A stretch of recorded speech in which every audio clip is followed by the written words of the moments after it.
ஃபார்மில் ஒரு ஆண் காவலர், அன்யூனிஃபார்மில் ஒரு ஆண் காவலர் 2 பேரையும் அனுப்பி அவங்க 2 பேரும் இந்த பொண்ணை கூட்டிட்டு சம்பவம் நடந்த இடத்துக்கு கூட்டு போயிருக்கிறாங்க.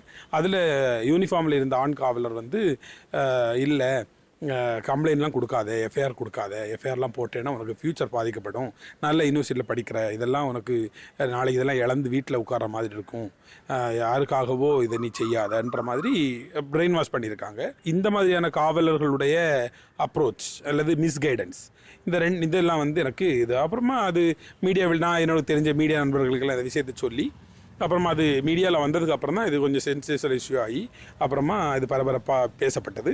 அதுக்கப்புறம் தான் உயர்நீதிமன்றம் இதை பார்த்துட்டு உடனடியாக உத்தரவு போட்டு அதுக்கப்புறமா தான் அந்த பிள்ளைக்கு கொஞ்சம் இழப்பீடும் வழங்கி அது வந்து எஸ்ஐடிக்களை ஒப்படைச்சு. இந்த பாதிக்கப்பட்ட பெண்ணுக்கு இந்த தீர்ப்பு வந்து ஆறுதலாக இருக்குதா? அவங்க என்ன ஃபீல் பண்ணுறாங்க? அவங்க வந்து இன்றைக்கி காலையில் அது தீர்ப்பு வந்து அப்புறம் பேசியிருந்தேன், கொஞ்சம் டிசப்பாயிண்டடாக தான் இருக்காங்க.